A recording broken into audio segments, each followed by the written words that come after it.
I'm glad to be here tonight. It is true. Oh, hold on. It's working with the delay. Oh, yeah. Got it. Okay. I have been designing voice-first experiences for 20 years, so actually more, since 1996. I've worked Nuance and Tellme and Microsoft. I've built experiences on physical devices like the Jambox. I've worked on autonomous vehicles. I tend to work on emerging technology, things that are kind of a little before its time. Right now I'm working on some mixed reality stuff that's really cool and some autonomous vehicle stuff where voice plays a part.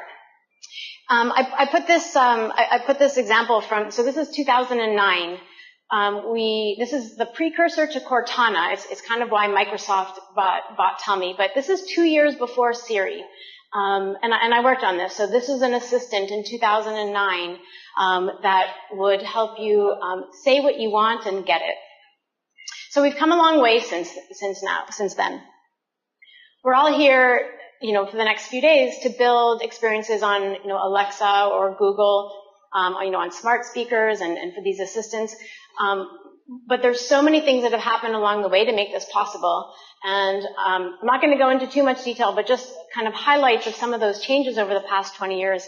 I mean, we used to have to build directed dialogues, right? You ask a question and it can only recognize, a set number of words that you had to code beforehand, right? You had to write your yes-no grammars, and if sure wasn't in the grammar, it was not recognized. So we've come a long way. We're building conversational experiences. Are we there yet? Not exactly, but we've made a lot of progress. The reason that we can build for the Echo and for the Google Home is because we can now work with integrated hardware and software, right? The processing power that's available now in these devices, I mean, it's changed everything.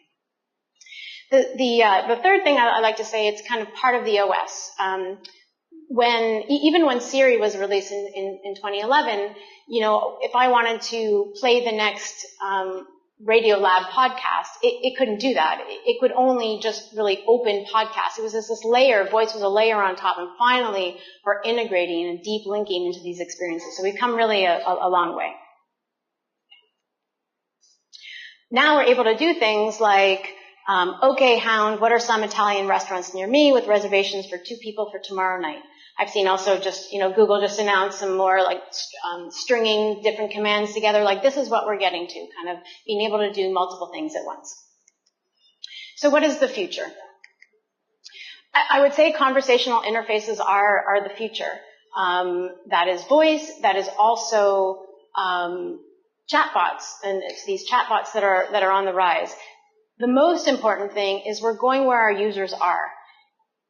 We don't want to download apps anymore. We have app fatigue. We want to just get what we want. That little piece of information that might be in an app somewhere. We don't want the app. We just want the piece of information. And our voice is an amazing way to get that information. Voice is the key to an appless world, right?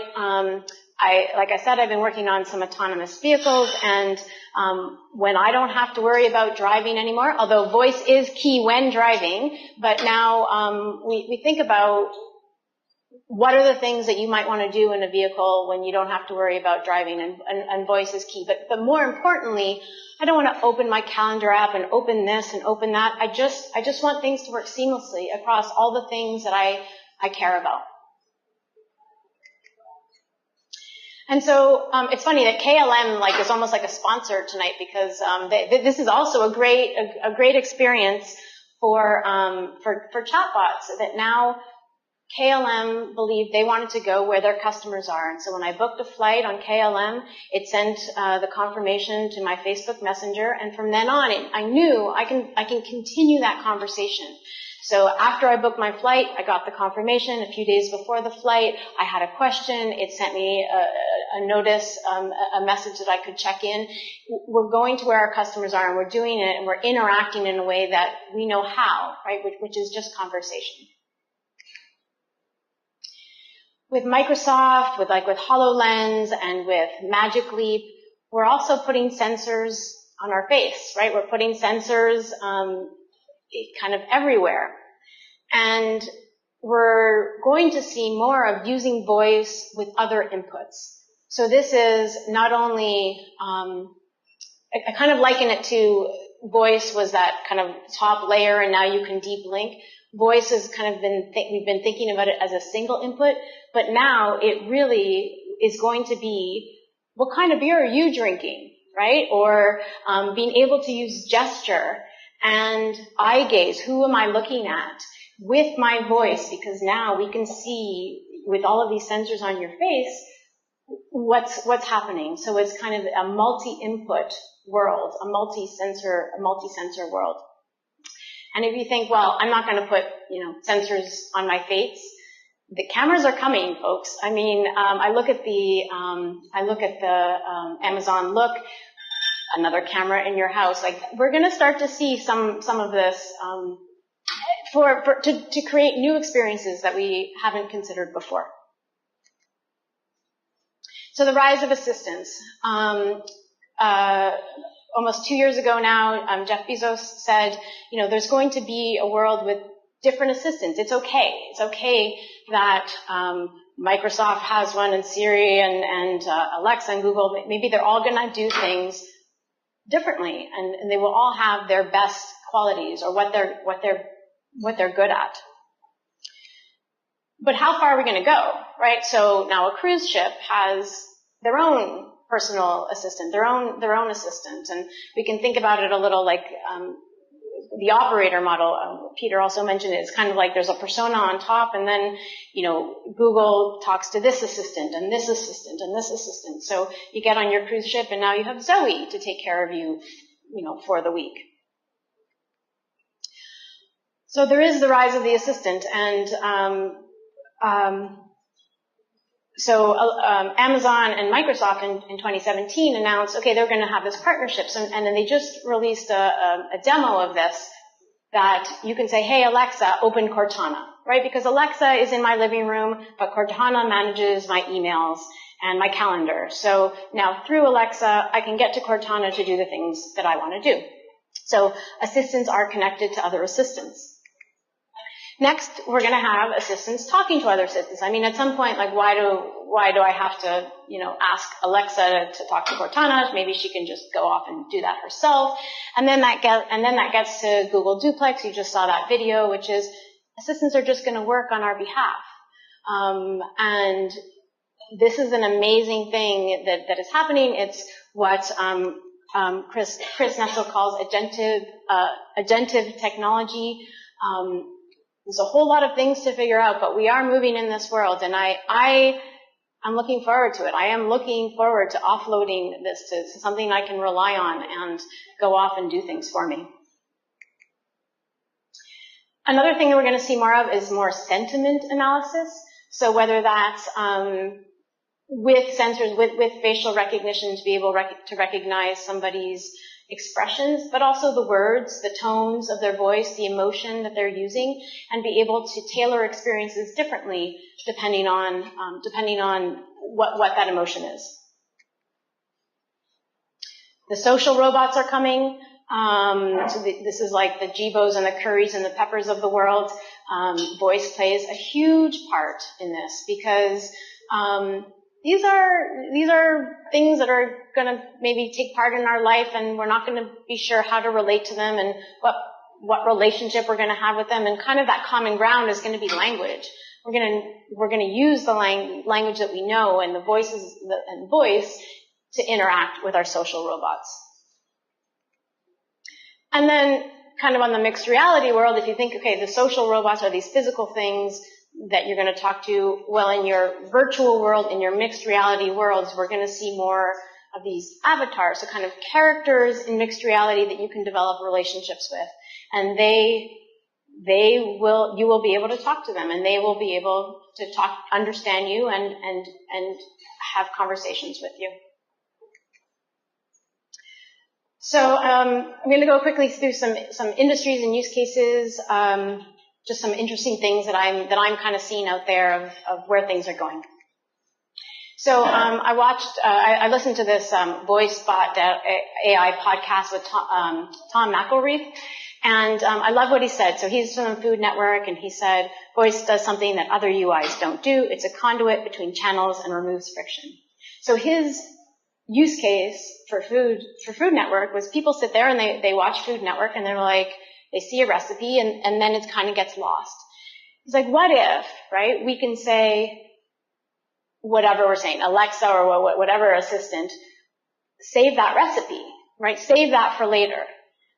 And perhaps, a day later or later that evening, he goes to Alexa, and Alexa, what are the items on the grocery list for that recipe I saved, right? It's kind of changing channels to where the user is and to what makes sense. The Alexa's in the kitchen. Alexa, what's that recipe I saved? Oh, it's chicken cacciatore. Okay, great.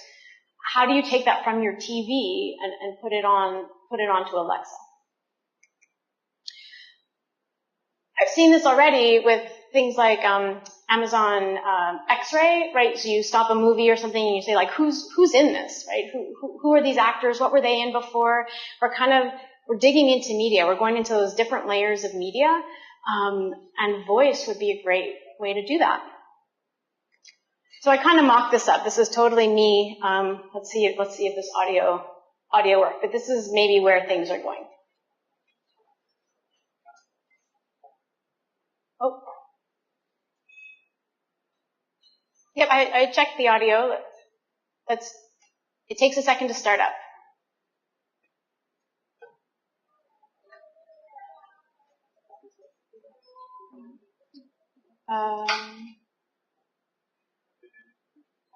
Push.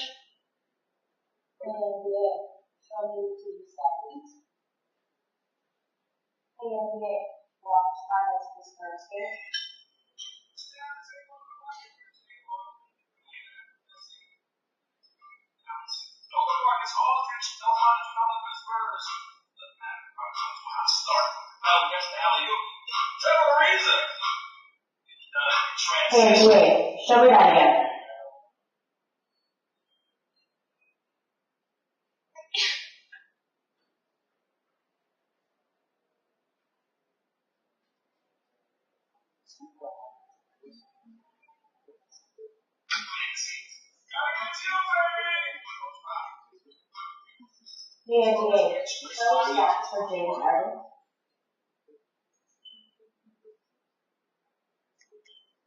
Okay, so what did we see there?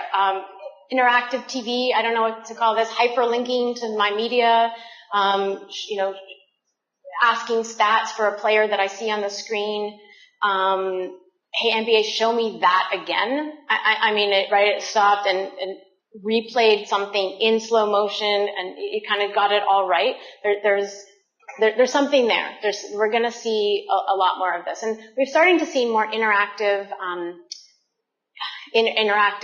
things like branching narratives and storytelling, right? If you use Open the Magic Door or select a story with Amazon, you're now taking part and helping decide kind of where the story goes. And you're in the branching narrative cases, you're kind of being asked questions, and you can decide kind of what path to follow.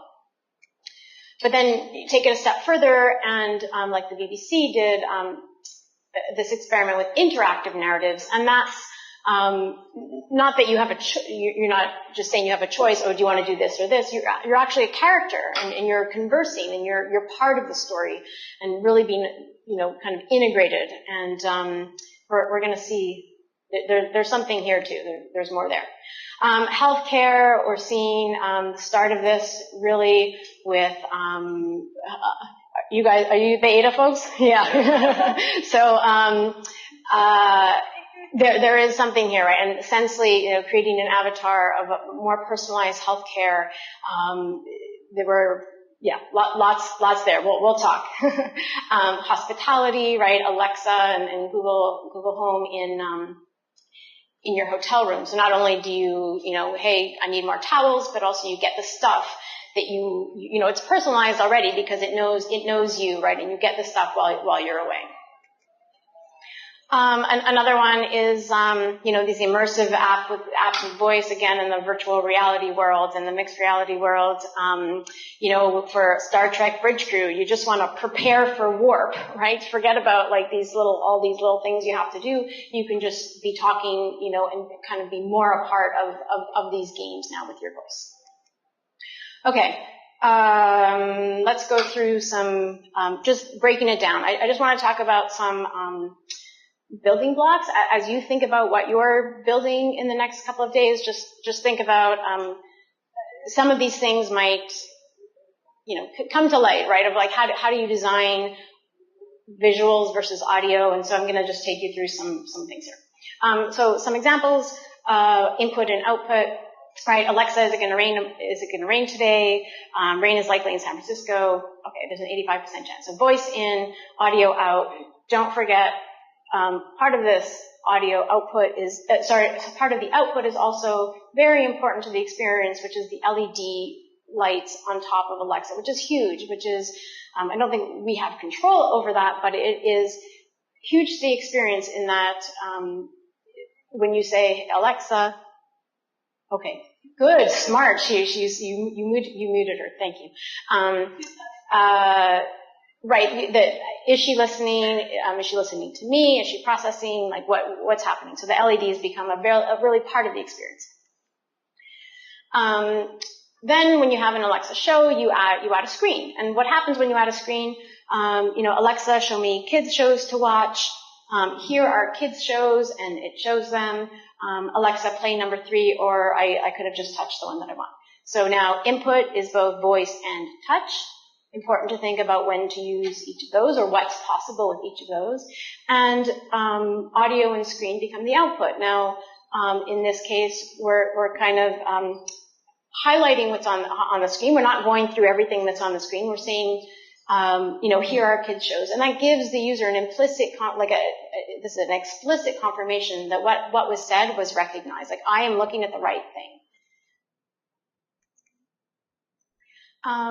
Screens, what are some of the use cases that are best for screens? Well, Alexa, show me my front door is best when you have a screen. So thinking about, voice in and screen out. And then there are use cases where the screen and the kind of input device are separated, and I call this user-directed output. Right? You might say, okay, Google, show me photos of Margaret on my TV, and the TV is across the room. You might say, okay, Google, what movies are playing near me? And once you kind of hear the one that you like, you could say, okay, Google, send that to my phone. So thinking about maybe your device right now doesn't have a screen, but is there a screen that you might want to use for some of these cases? Really important to think about how you balance audio and visuals, right? And there are different ways. You can replace what is on the screen. Right? I loved my Windows mobile phone. Okay, so it knew that I was connected to my Bluetooth headset, and if I was connected and the phone rang, it knew that I wasn't looking at it. So it would replace what was on the screen. It would say, you have an incoming call from George. Do you want to answer or reply? And it would be answer. And so without even looking at my screen, I know who was calling. It announced it. It was all hands-free because it had that context. So it kind of replaced what was on the screen. You can complement the screen. Alexa, here are kids shows, and then, here are kids shows, and it shows something, so it's kind of complementing what's on the screen. Or you might even just use sounds to indicate to look at the screen if you have that context that someone is actually looking, has a screen available. We talked about this a little bit, but voice is one input, and there are many, many more that we're going to start using. Voice, touch, text, gestures, eye gaze. We're going to see brainwaves not far off. And then there's, and that's what I call kind of the methods of interaction as input, but then there's contextual input. Where are you, right? GPS coordinates, emotions, heart rate, temperature. These can also very well play into the contextual input to help cater or tailor the experience.